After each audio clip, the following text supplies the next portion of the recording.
Halo dan selamat datang kembali. Hari ini kita akan melakukan penelusuran mendalam lagi nih.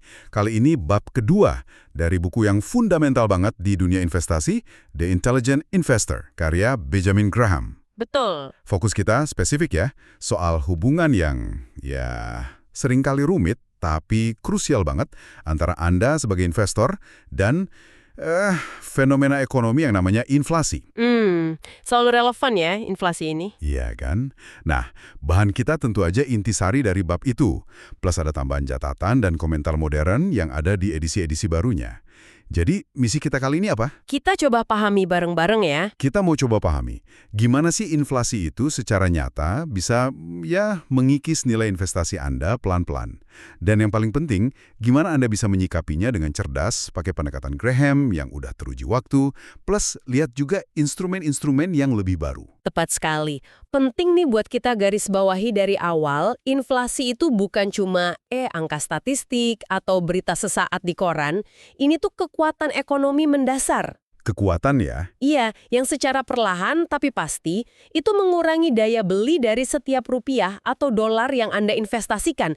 Jadi memahami perspektif Graham di bab ini yang akan kita urai bareng, jadi vital banget. Jadi bukan cuma ngejar untung ya? Bukan cuma itu, tapi juga soal melindungi nilai real dari aset yang udah Anda kumpulkan. Biar tujuan finansial jangka panjang Anda itu nggak keburu tergerus sama kenaikan harga barang dan jasa. Oke. Mari kita langsung masuk ke intinya deh. Salah satu poin pertama yang ditekankan Graham itu, inflasi itu bukan hal baru atau mengejutkan gitu ya? Bukan. Dia ngajak kita lihat sejarah. Dia ngajak kita lihat sejarah. Kan contohnya periode antara 1915 sampai 1920 di Amerika Serikat. Itu biaya hidup, naik hampir 2 kali lipat.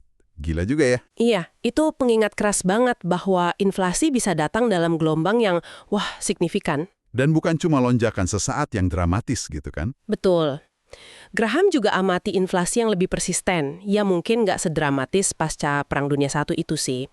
Tapi pas dia nulis edisi terakhir bukunya, dia catat inflasi rata-rata sekitar 2,5% setahun. Selama 2 dekade sebelumnya ya? Iya, selama 2 dekade. Angka ini terus naik jadi rata-rata 4,5% per tahun antara 65 dan 70. Bahkan nyentuh 5,4% di tahun 1970 aja. Pesan historisnya ini kuat banget. Jadi pelajaran awalnya nih, jangan pernah anggap inflasi itu masalah lalu. Atau, nggak bakal kejadian lagi. Sejarah, kata Graham, buktiin sebaliknya. Betul. Inflasi itu ya bagian dari lanskap ekonomi yang kayaknya bakal selalu ada aja dalam berbagai tingkat intensitas. Artinya, Anda sebagai investor harus memasukkannya sebagai faktor pertimbangan utama. Wajib itu. Dalam setiap perencanaan investasi jangka panjang. Kalau diabaikan, ya kayak berlayar tapi nggak peduli angin sama arus gitu kali ya. Bisa dibilang gitu. Dan yang menarik nih, penekanan pada sejarah ini secara nggak langsung ngelawan bias psikologis kita loh. Maksudnya gimana tuh? Kita kan sering mikir kalau kondisi sekarang, entah inflasi lagi rendah atau tinggi, itu normal baru aja, bakal bertahan selamanya. Graham ingetin kita, jangan kejebak pandangan jangka pendek. Oh iya. Kenyataannya, inflasi itu siklikal, dan sering nggak bisa diprediksi tingkat keparahannya nanti gimana. Kalau kita abai sama potensi inflasi signifikan balik lagi, target dana pensiun kita misalnya. Yang kelihatan gede sekarang? Betul, yang kelihatan gede sekarang puluhan tahun lagi bisa jadi nggak cukup daya belinya. Dan Graham sendiri ngaku kok, memprediksi secara akurat berapa tingkat inflasi di masa depan itu susah banget. Susah luar biasa bahkan buat ahli sekalipun. Nah, pengakuan soal susahnya prediksi ini bawa kita ke pertanyaan berikutnya kan? Gimana aset investasi yang beda-beda itu responsnya ke inflasi? Khususnya perdebatan klasik, saham lawan obligasi. Iya, itu selalu jadi pertanyaan. Ada pandangan umum nih, didukung data historis jangka panjang juga. Katanya, saham cenderung kasih perlindungan lebih baik dari inflasi dibanding obligasi. Graham sendiri ngakuin ini secara historis. Iya, dia kutip data hasil tahunan rata-rata sekitar 7,5% dari portofolio saham, itu termasuk dividen plus kenaikan harga ya, selama 55 tahun sebelum masanya dia. Tapi dia kasih catatan penting juga. Nah, apa tuh catatannya? Catatan pentingnya, angka 7,5% itu waktu itu sebenarnya nggak terlalu jauh unggul dibanding hasil dari obligasi yang kualitasnya tinggi. Oh iya. Iya, ini sedikit meruntuhin mitos kalau saham itu selalu kasih untung superior yang dramatis di tiap periode waktu.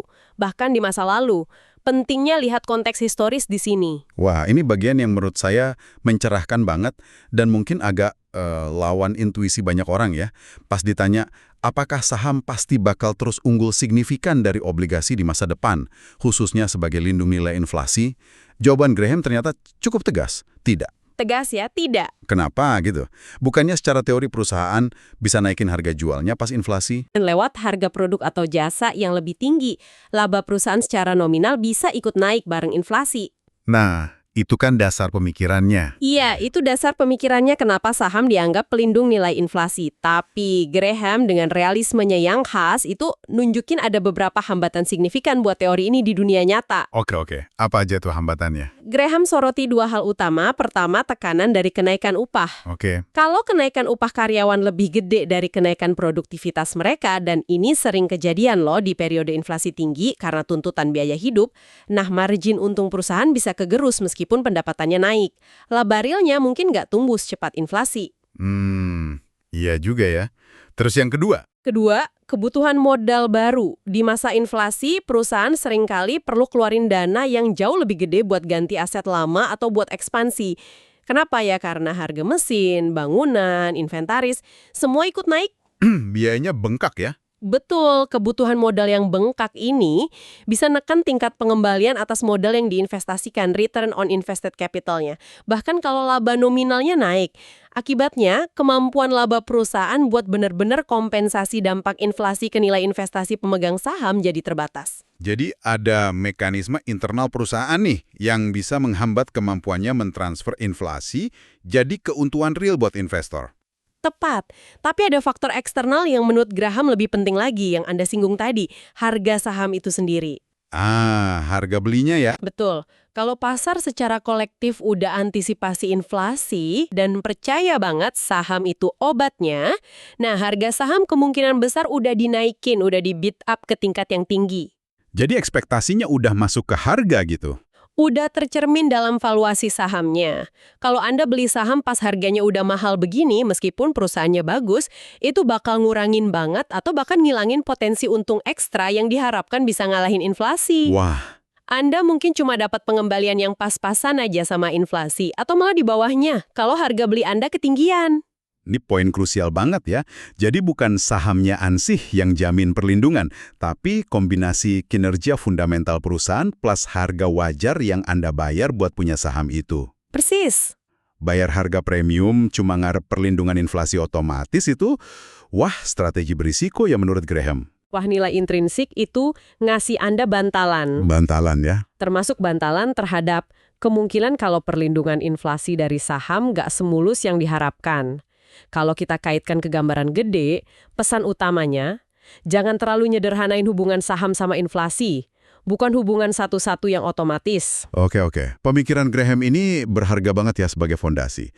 Tapi kan dunia finansial terus berkembang ya sejak dia nulis. Nah, komentar di edisi-edisi baru The Intelligent Investor yang ditulis kontributor kayak Jason Zweig itu nyorotin beberapa instrumen yang dirancang lebih spesifik nih buat ngatasin inflasi. Instrumen yang lebih modern ya. Iya, yang mungkin belum ada atau belum populer di masanya Graham. Dua yang utama disebut itu TIPS sama REITs. Bisa dijelasin dikit nggak apa itu? Uniknya, nilai pokok atau prinsipal obligasi ini disesuaikan secara berkala buat ngimbangin inflasi. Oh, disesuaikan sama inflasi? Iya, biasanya pakai Consumer Price Index atau indeks harga konsumen. Jadi kalau inflasi naik, nilai pokok investasi Anda di TIPS ikut naik, ngasih perlindungan langsung gitu dari penurunan daya beli. Kedengarannya menarik ya, perlindungan langsung.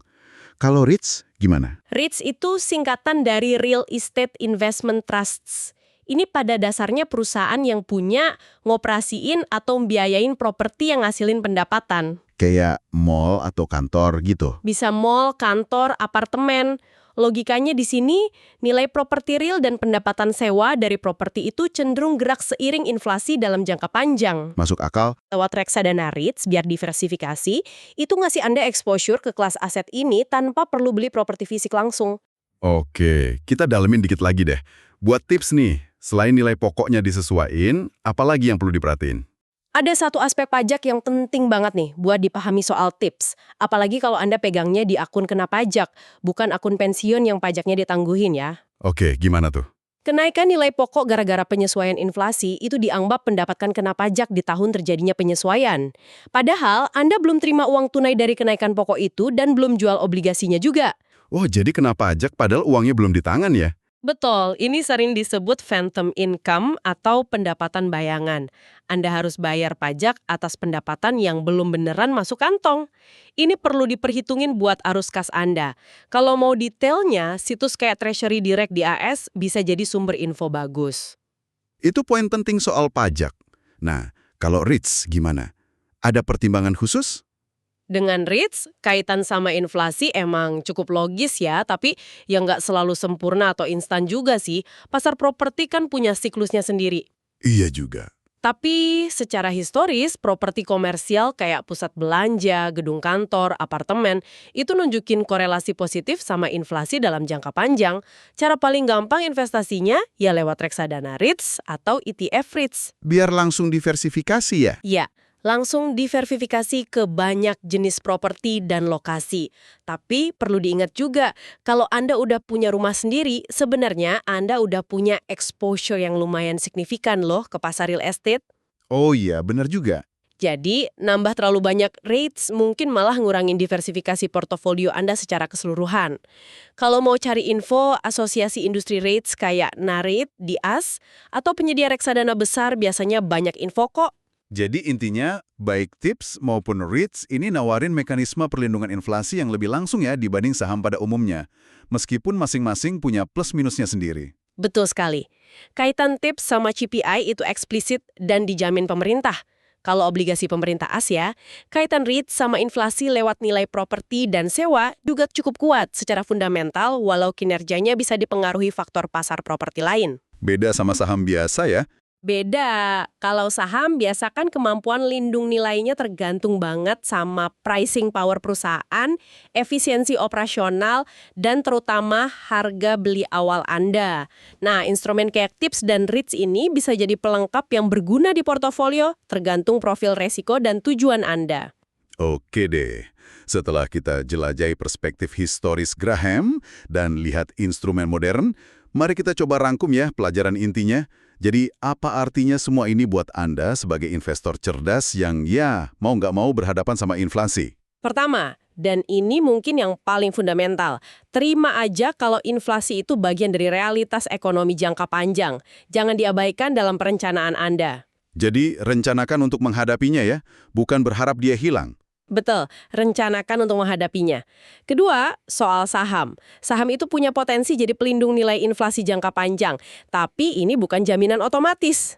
Potensi ya, bukan jaminan. Potensi, kemampuannya tergantung banget sama fundamental perusahaan dan yang krusial, kata Graham, harga yang Anda bayar.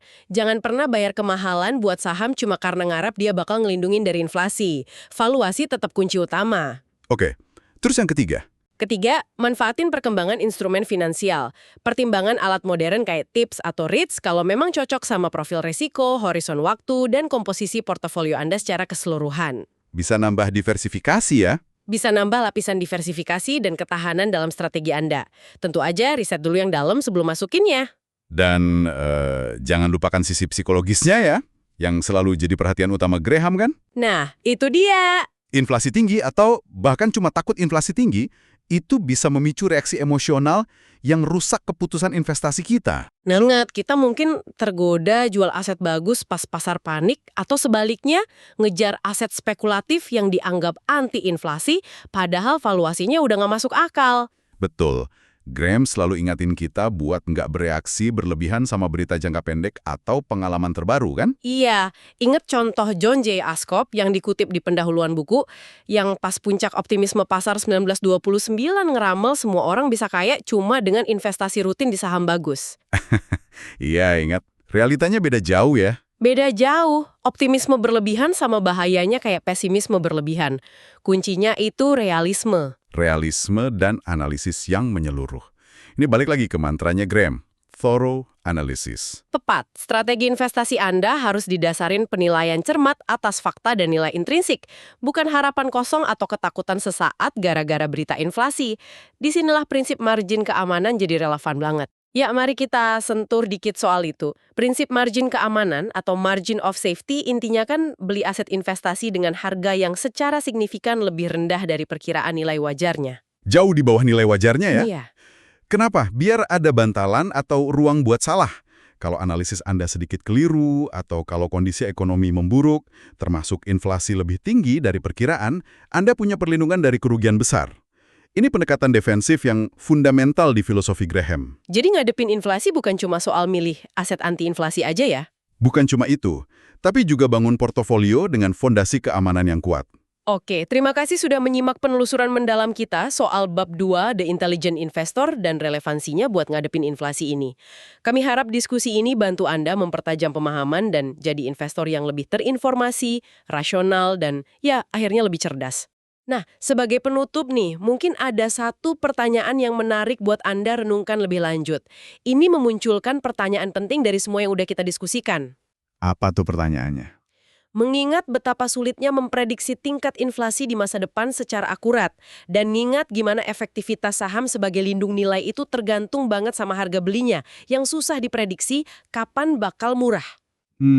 Iya ya. Seberapa besar sebaiknya strategi investasi Anda itu bersandar pada prediksi ekonomi makro atau ramalan tingkat inflasi? Atau, haruskah fokus Anda lebih diarahkan pada upaya bangun portofolio yang secara inheren tangguh, resilient gitu ya? Betul. Portofolio yang dirancang buat bisa bertahan dan berkinerja wajar dalam berbagai skenario inflasi yang mungkin terjadi. Mau tinggi, rendah, atau moderat. Gimana cara bangun ketangguhan itu? Ya bisa lewat diversifikasi yang cerdas antar kelas aset, mungkin masukin saham, obligasi, tips, REITs, atau lainnya sesuai kondisi Anda. Terus, disiplin soal valuasi, dan yang paling penting, selalu pegang teguh prinsip margin keamanan. Jadi pertanyaannya, fokus ke prediksi atau fokus bangun ketangguhan? Itu dia. Sebuah pertanyaan penting untuk direnungkan saat Anda nyusun atau nengok lagi strategi investasi Anda sendiri. Sampai jumpa di penelusuran mendalam berikutnya.